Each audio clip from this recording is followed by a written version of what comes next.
এই যে রাধুনি কি খাওয়াবে আজকে আমাদের? স্যুপ। স্যুপ আমি বুঝতে পেরেছি। চটি নিয়ে গেল না? আমার মনা আমার রাজের মাঝখানে থাকে এটা, তাই তো? হ্যাঁ আচ্ছা দাদা এই যে হ্যালো, তোমরা সকলে কেমন আছো? আশা করছি ভালো আছো। আমিও মোটামুটি ভালোই আছি। তো যাই হোক, সকাল সকাল ঘুম থেকে উঠে গেছি, আর দেখতে পাচ্ছ চোখ টোক একদম ফুলে গেছে। ঘুম থেকে উঠেছি তার কারণেও ফুলেছে, তাছাড়া আমার অ্যালার্জি উঠেছে এই চোখটায়, তার কারণে এই অবস্থা। তো কালকে মানে একদম চোখ ফুলে অবস্থা খারাপ হয়ে গেছিলো, আর খুব ব্যথা হয়েছে চোখে। যাই হোক, উঠে গেছি ঘুম থেকে, আর সবার আগে আমি চলে এসেছি রান্নাঘরে, ডিম সিদ্ধ করতে বসালাম, কারণ ডিমের ঝোল রান্না করব। আর রান্নাঘরে আসার কারণও হচ্ছে বেরোবো আমি একটু। দিদি ফোন করেছিল, বললো যে তুই একটু আয়। তো তার কারণে রান্না টান্না সেরে খাওয়া দাওয়া করে আমি 12:30টার দিক যাবো হচ্ছে দিদি বাড়িতে। তার আগে রান্নাটা কমপ্লিট করতে হবে, ঘর গোছাতে হবে, পুরো ঘরটায় গোছাতে হবে। আর আমার বর গেল বাজারে, তো বাজারে না সরি দোকানে, তো সামনের একটা দোকানে গেল। তো চলো আজকে সারাদিন কী কী করবো তোমাদের সঙ্গে সেটাই শেয়ার করব। আর একটু পরে তো পেখম রানীর সঙ্গেও দেখা হচ্ছে, আর আমি জানি তোমরা অনেকে পেখম রানীকে খুব ভালোবাসো, তো ব্লগটা দেখতে থাকো। চলে এসছে আমার কলগেট দাও। তোকে মায়াপুর ঘুরে কেমন লাগলো বলো? ভালো লাগছে। তোমার কেমন লাগলো? খুবই ভালো। খুবই ভালো। দেখো রিয়াকশনটা কথা বলে কেমন লাগছে? ভালো। টেরা টেরা না, চোখ পুলিশ আমার। ও কিন্তু লক্ষ্মী টেরা গাইস, তোমরা বুঝতে পারবো না। টেরাটা বাদ দিয়ে বলো, ও কিন্তু লক্ষ্মী। এই কি রান্না হবে এখন? ডিমের ঝোল করবো, দিদি বাড়িতে যাবো। ডিমের ঝোল।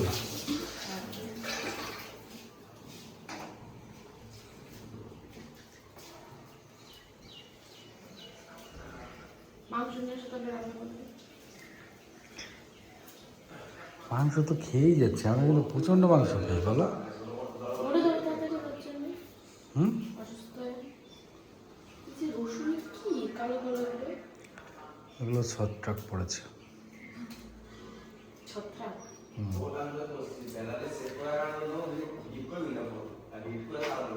ও খাওয়া দাওয়া করে এদিকে আমি পুরো রেডি হয়ে গেছি, রেডি হয়ে যে এখন বেরোচ্ছি হচ্ছে দিদি বাড়ির উদ্দেশ্যে। নাও চাবি নাও। কি রোদ, মারাত্মক রোদ। সিট গরম হয়ে যায়নি? ওরে বাবা, ডিম ভাজা হয়ে যাবে। ওঠো ওঠো, চলো যাচ্ছি এখন দিদি বাড়ি, আবার একটু পরে চলে আসবো।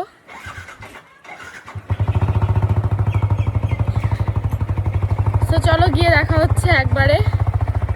অনেকদিন পর চলে এসেছি দিদি বাড়িতে।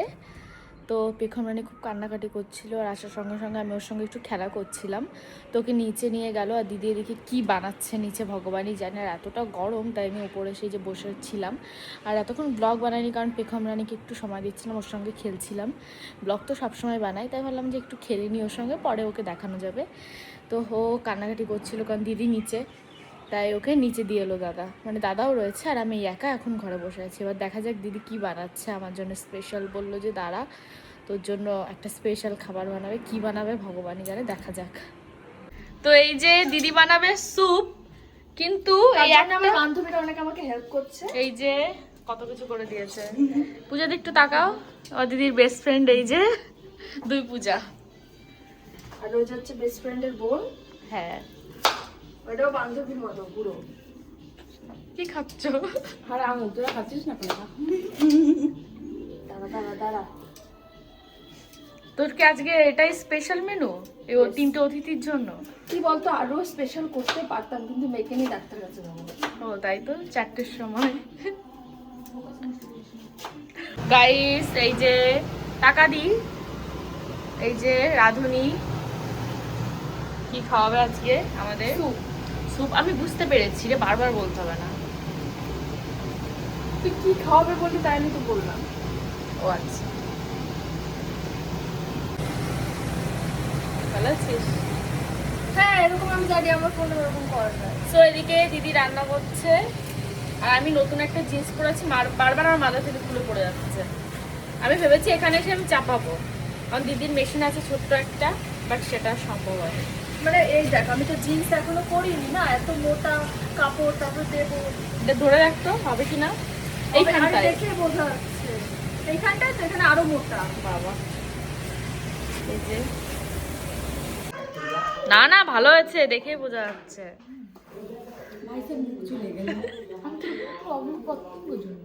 আচ্ছা, এখন ডক্টর দেখাতে দেখি। এই যে চটি নিয়ে গেল না।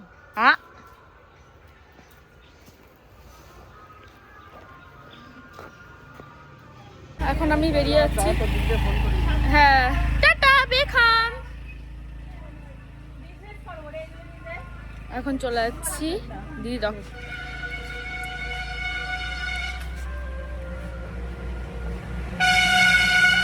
সো এটা কি? কি এটা?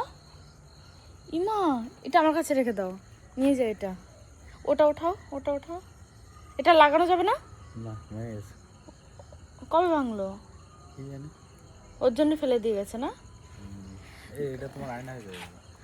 গাইস, জয়দার বাইকের আয়না এই যে। তো ব্যাপারটা হয়েছে, মানে আমি দিদি বাড়ি থেকে এসে খুবই গরম লাগছিল, তাই একটু ফ্রেশ ট্রেশ হয়ে শুয়েছিলাম। আর এখন যাচ্ছি একটু বাজারে, একটু মাংস কিনবো, তাই তো?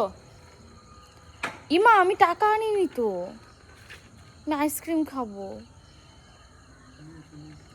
তোমার কাছে আছে না? কেমন লাগে? ধরো, চাবি দাও।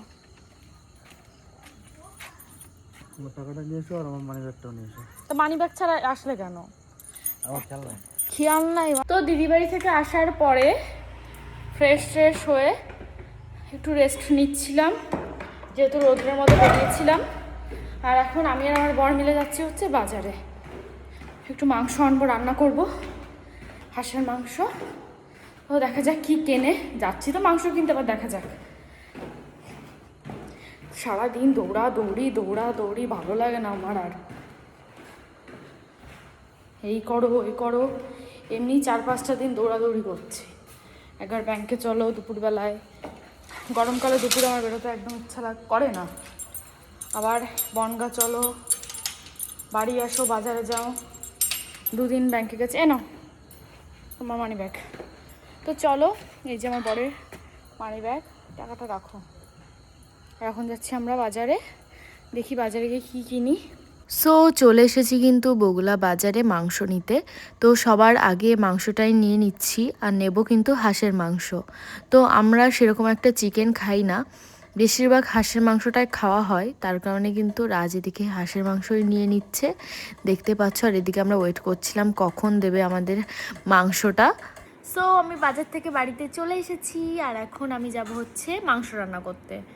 আমাকে রাজ আর জয় দাদা গুছিয়ে দিয়েছে, আর এখন আমি রান্না করব। চলো, তাই তো রাজ? আর এই যে আমার আমার সঙ্গী, এই যে আমার মনা, আমার আর রাজের মাঝখানে থাকে এটা, তাই তো? হ্যাঁ আচ্ছা দাদা, এই যে